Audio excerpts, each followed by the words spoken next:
Assembleia do Rio Grande do Norte aprova leis que autorizam o governo a antecipar os royalties do petróleo. Essas medidas foram analisadas em regime de urgência e aprovadas à unanimidade pelos deputados estaduais nesta quinta-feira. Executivo estima conseguir cerca de 400 milhões de reais para auxiliar no pagamento dos salários. E você vai ver ainda, Polícia Federal volta a encontrar cocaína no Porto de Natal. 2 toneladas da droga estavam escondidas em uma carga de melão. E a minha entrevista hoje aqui no estúdio é com a presidente do Sindicato dos Agentes Penitenciários do Rio Grande do Norte, Vilma Batista. Hoje é quinta-feira, 14 de fevereiro de 2019 e o Band Cidade está no ar.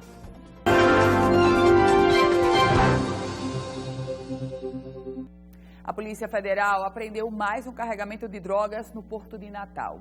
É a segunda apreensão só esta semana. Dessa vez, foram encontrados dentro de um container 2 toneladas de cocaína. Os tabletes de cocaína estavam distribuídos em 160 caixas escondidas dentro de um container carregado de melão no Porto de Natal. A carga com 2 toneladas de cocaína seria enviada para a Holanda. A Polícia Federal já tem desconfianças há um tempo de que o terminal, os portos de Natal estavam servindo de saída de grandes quantidades de droga para a Europa. Em função disso, a Polícia Federal e a Receita Federal começaram a intensificar em conjunto fiscalizações nos contêineres que saem aqui do Porto de Natal. E essas fiscalizações começaram a ser intensificadas nos últimos dias, né? E as nossas suspeitas vieram a se confirmar. Realmente está saindo uma grande quantidade de drogas pelo Porto de Natal. A polícia trabalha agora para identificar a origem da droga. A suspeita é que a cocaína apreendida seja oriunda de cartéis da Bolívia, Peru ou Colômbia. Os peritos criminais federais do Instituto Nacional de Criminalística da Polícia Federal possuem um exame especial em que eles detectam o DNA da droga e com isso eles sabem de que país e de que cartel essa droga veio. Isso ajuda muito nas investigações. Esta foi a segunda maior apreensão de cocaína que a Polícia Federal fez no Porto de Natal só esta semana. Na terça-feira, foi encontrado dentro de um outro container também carregado de frutas, 1 tonelada e 200 quilos da droga. No total, somando as 2 apreensões, estavam prontos para saírem do Porto de Natal com destino à Europa 3 toneladas e 200 quilos de cocaína. Uma das metas da Polícia Federal no Rio Grande do Norte para o ano de 2019 é fazer reuniões mensais das 6 portos. A gente está vendo, e eu acho que agora está comprovado, que existe a necessidade premente de um scanner de contêineres aqui no Porto, né? Antigamente podia até pensar que não, porque não havia saída, mas eu acho que nessas últimas 48 horas ficou muito bem comprovado que existe essa necessidade. O Porto de Natal ainda não tem, mas a gente pretende, através das 6 portos, conseguir sensibilizar as autoridades para esse tipo de necessidade. É essencial que se coloquem novos equipamentos de segurança no Porto de Natal. Aliás, o Porto de Natal, junto com o Terminal Salineiro de Areia Branca, eles são terminais essenciais para o desenvolvimento da economia no Rio Grande do Norte, porque são portas de saída, de escoamento da produção. Isso é um aspecto e ninguém discute. O que se está discutindo agora é a questão da segurança e Natal como entreposto da droga para a Europa. O trabalho da Polícia Federal, da Receita Federal, está só começando. Afinal, são muitas as perguntas a serem respondidas. Essa droga vem de qual país? Ela entra como no Brasil? Depois, qual a responsabilidade das empresas que estão exportando melão e manga, cujos contêineres foram encontrados com drogas? E depois, essa droga iria para quem lá na Holanda? São alguns questionamentos que, fatalmente, as investigações agora deflagradas pela Polícia Federal trarão respostas. Mudando de assunto e falando sobre política, porque os deputados votaram e aprovaram hoje o projeto de lei que autoriza o governo do estado a antecipar os royalties da exploração do petróleo até 2022. A votação na Assembleia foi acompanhada por dezenas de servidores do estado que cobravam a regularização do pagamento dos salários. No plenário, os deputados discutiam a autorização para o governo antecipar os royalties da exploração do petróleo de 2020 a 2022 e usar os recursos para o pagamento dos aposentados.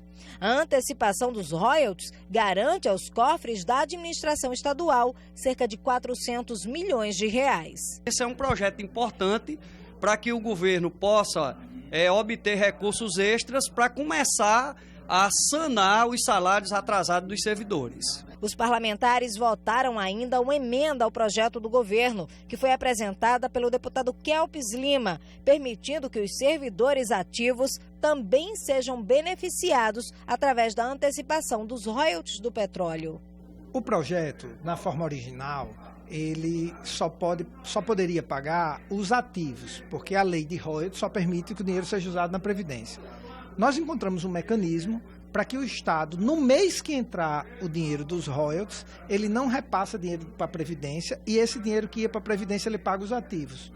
Na prática, dos aproximadamente 400 milhões que vem, 270 milhões iria para os inativos e 130 milhões para os ativos. O projeto, votado em caráter de urgência na Assembleia, faz parte do plano de recuperação fiscal do governo do Estado. O governo passado teve acesso a 1 bilhão e 300 milhões do FUFI, teve 700 milhões de repatriação, teve 670 milhões de ajuda do governo federal, teve dos precatórios, 240 milhões, vendeu a conta ao governo, deu 3 bilhões e 100 e ainda deixou 4 folhas atrasadas. E ela que não vai ter direito a nada disso. Tem que tomar alguma medida que venha fazer isso. Tem que conter, tem que procurar o governo federal, tem que ter ajuda. Se não tiver, não vai ter um caminho nem uma solução. Mas isso é um dos projetos que o governo vai apresentar. O governo encaminhou hoje aqui em torno de 5 projetos, que todos eles praticamente mexem com a questão fiscal, com a arrecadação, com o controle das despesas, e esses não tiveram liberação de tramitação, então, portanto, vão para as comissões serem tratados como matéria normal e a gente vai tentar aprová-los também, que dará suporte financeiro aí sim para a quitação dos ativos. E como o servidor aguarda essa quitação? São 4 folhas, a somatória, 978 milhões de reais. Calma que não é de imediato que esses 400 milhões de reais de antecipação dos royalties virão.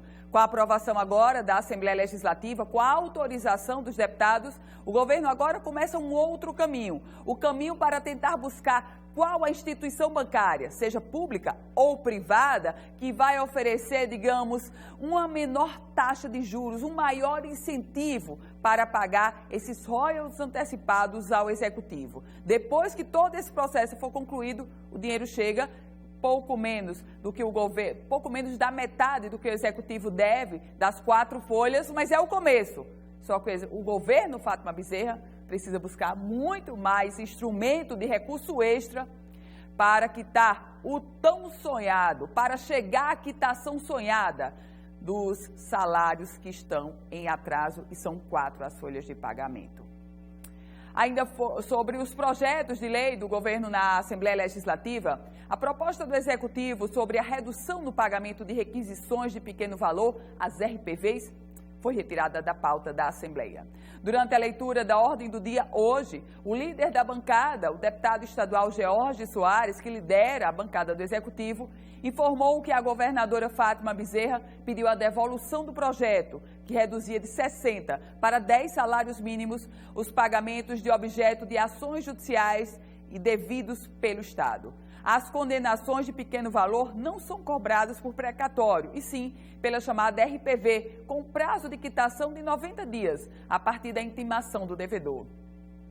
Teria um grande impacto, porque se passasse esse projeto da governadora Fátima Bezerra, acima de 10 salários mínimos, se você ganhasse uma ação, transitasse em julgado e fosse acima de 10 salários mínimos contra o Estado do Rio Grande do Norte, já ia para a fila de precatórios. E aí, esperasse 10, 15, 20 anos, porque a fila de precatórios demora muito.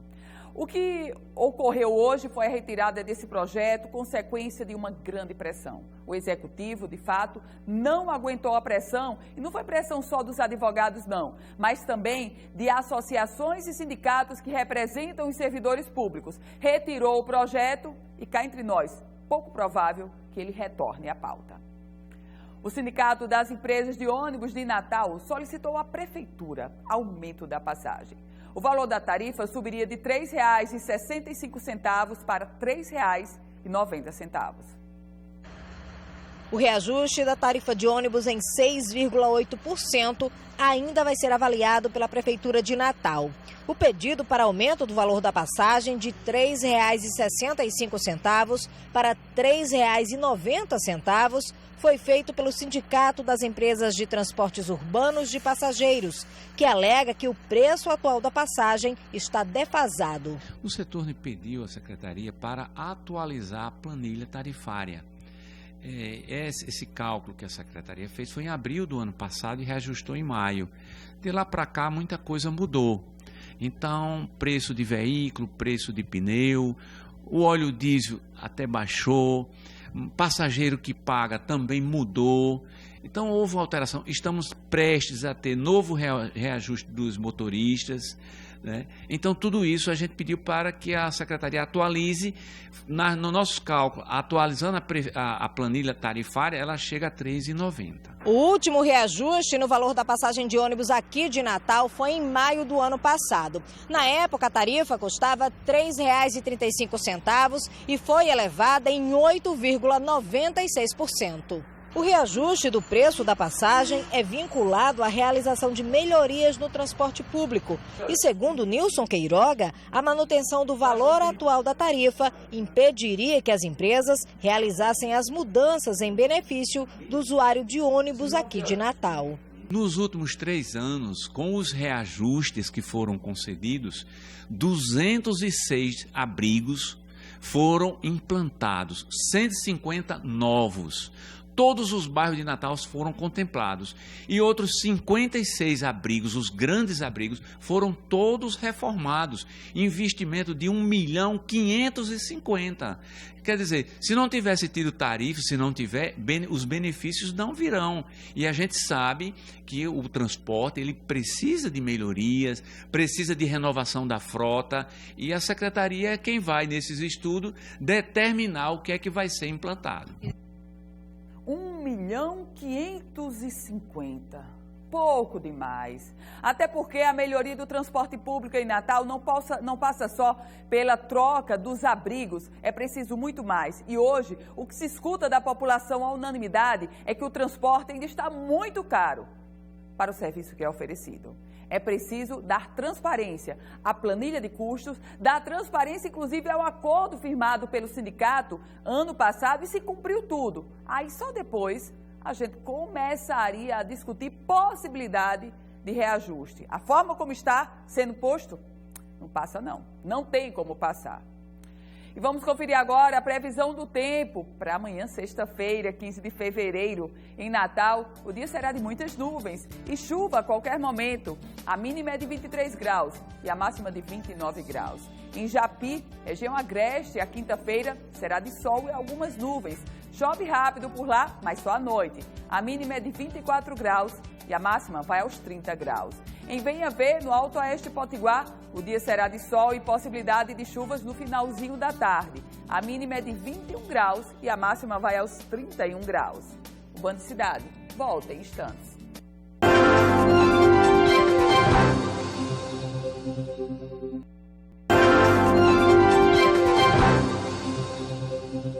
De volta com o Band Cidade. Vamos falar agora sobre política, direto de Brasília. Quem vai trazer os detalhes para a gente é Napoleão de Castro. Boa noite para você, Napoleão. Oi, Ana Ruth. Boa noite a você. Cumprimentos ao telespectador do Band Cidade na Band Natal, nesta noite de quinta-feira. A gente retorna aqui de Brasília com as informações de hoje, direto da capital federal. Nós tivemos ontem um encontro importante aqui em Brasília, que definiu as prioridades dos municípios do nosso estado e de todo o país, entregues aos parlamentares da Câmara e Senado da República. Um dos parlamentares engajado nesta luta é o deputado Rafael Mota, do PSB. Ele que, inclusive, é integrante da mesa diretora da Câmara Federal. Ele falou da importância do intercâmbio, dessa relação entre municípios e também o Congresso Nacional. É um momento importante de diálogo com o Parlamento brasileiro. A bancada do Rio Grande do Norte prestigiou esse café da manhã junto à CNM, que é um órgão importantíssimo para trazer os pleitos dos municípios. Eu tive a honra de ter sido o deputado federal mais municipalista na legislatura passada. Isso me honra muito. Isso relatando projetos, apresentando projetos que tratam sobre os municípios, né? A gente sabe que os municípios hoje estão num estado de calamidade e a gente precisa discutir principalmente o Pacto Federativo para dar mais sustentabilidade a esses municípios. Está aí o deputado Rafael Mota. E olha, Ana Ruth, 10 comissões do Senado já tiveram as suas mesas diretoras definidas. A mais importante, que é a CCJ, a Comissão de Constituição e Justiça, terá a senadora Simone Tebet, MDB, do Mato Grosso, como sua presidente. Já na Câmara Federal, na semana que vem, a partir de terça-feira, teremos a indicação dos integrantes das comissões e também as definições das chamadas mesas diretoras. Napoleão de Castro, de Brasília, especial para o Band Cidade. E seguindo com a pauta nacional, o senador Stevenson Valentim, do Podemos, do Rio Grande do Norte, protocolou um requerimento no Senado para a criação de uma comissão parlamentar de inquérito, uma CPI, destinada a investigar os gastos federais com anistia dos políticos, beneficiados pela Comissão da Anistia. O senador Stevenson coletou assinaturas de apoio de 30 senadores, 3 a mais do que o número mínimo necessário para esse tipo de requerimento. Agora, a Secretaria-Geral da Casa irá fazer verificação de todos os apoios antes de enviar para a leitura na mesa diretora. Só após essa etapa, começa a ser declarada a CPI aberta para investigar esses valores da Comissão de Anistia. E agora tem um recado para você. Todo mundo sabe que o mais importante na vida é ter saúde, não é verdade? Porque com saúde a gente conquista o resto. E a melhor opção para você ficar tranquilo é o plano do Apvida. Hoje a maior operadora de saúde do Norte e Nordeste cuida de você, oferecendo modernas unidades de atendimento e tecnologia de ponta. No Apvida, você ainda conta com cobertura odontológica, com clínicas credenciadas em todo o Brasil. Quer mais segurança do que isso? Garanta medicina de qualidade pelo melhor custo para toda a sua família. Ligue agora e fale com o atendente no 84-3220-5021. Eu vou repetir para você anotar. 84-3220-5021. Apvida é a solução completa para você sempre ter o mais importante, uma vida plena. A Apvida faz bem para você. E no próximo bloco eu recebo aqui no estúdio a presidente do Sindicato dos Agentes Penitenciários, Vilma Batista. O Band Cidade volta já.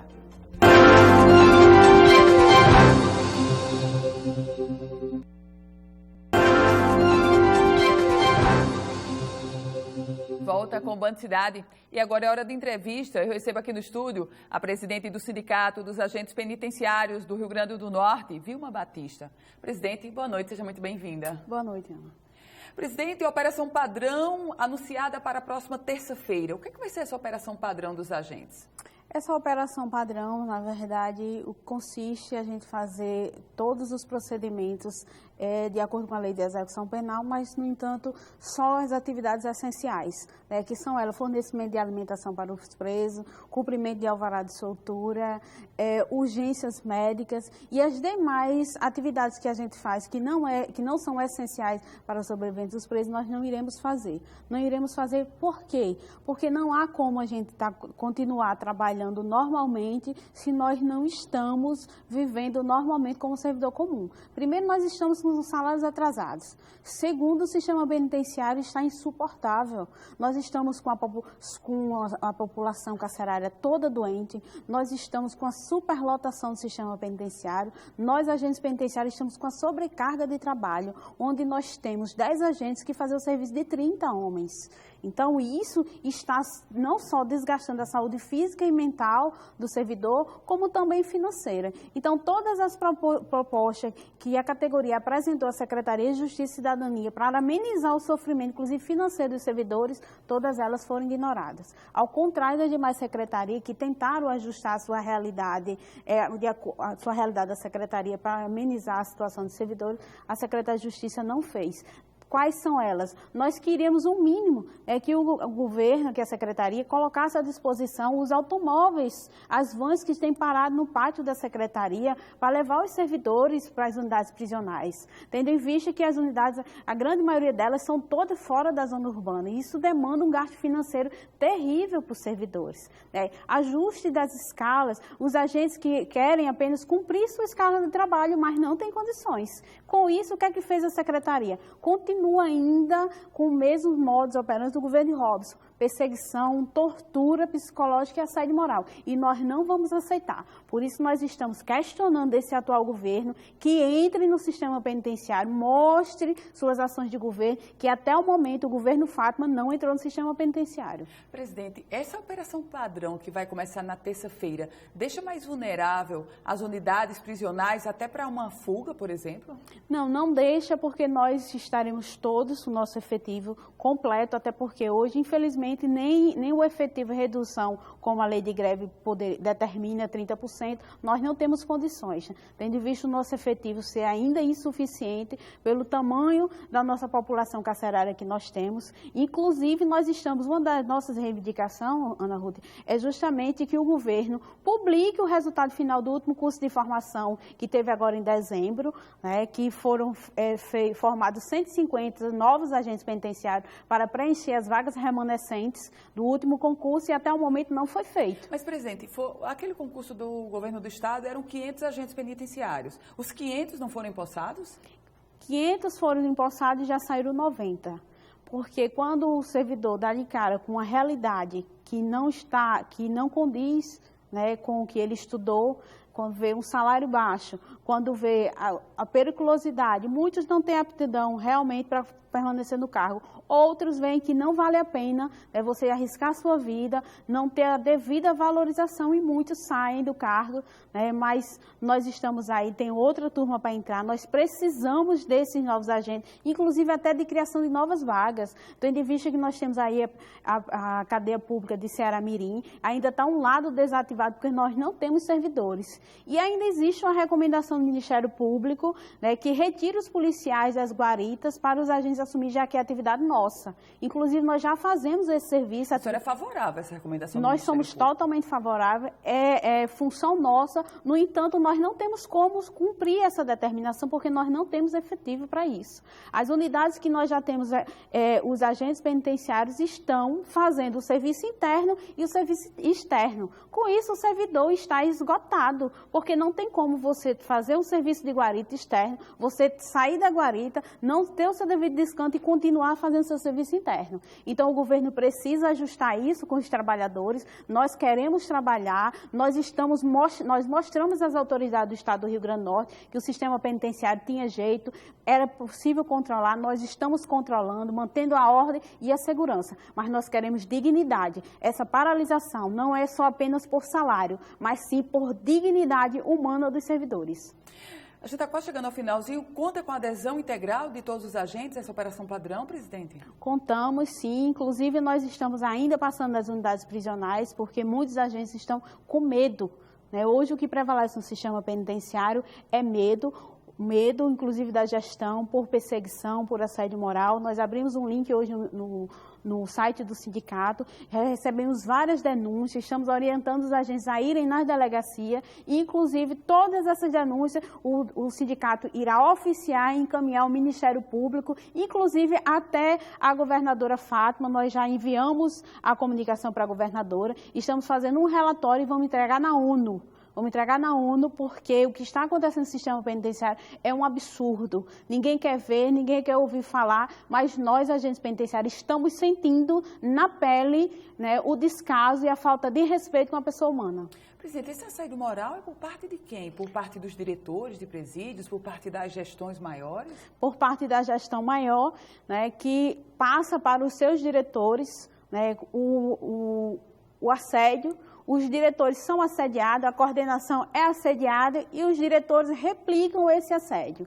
Então, com isso, os agentes penitenciários, que já têm uma profissão totalmente estressante, né, agora está à flor da pele. Então, nós somos prontos, somos profissionais para combater o crime, para o risco, enfrentamento do risco, mas nós não vamos aceitar esse tipo de ação, por isso que nós cobramos não só da Secretaria de Justiça, não, cobramos da governadora, ela que foi eleita. Presidente do Sindicato dos Agentes Penitenciários do Rio Grande do Norte, Vilma Batista. Muito obrigada, presidente, e uma ótima noite para a senhora. Ótima noite também. Boa noite.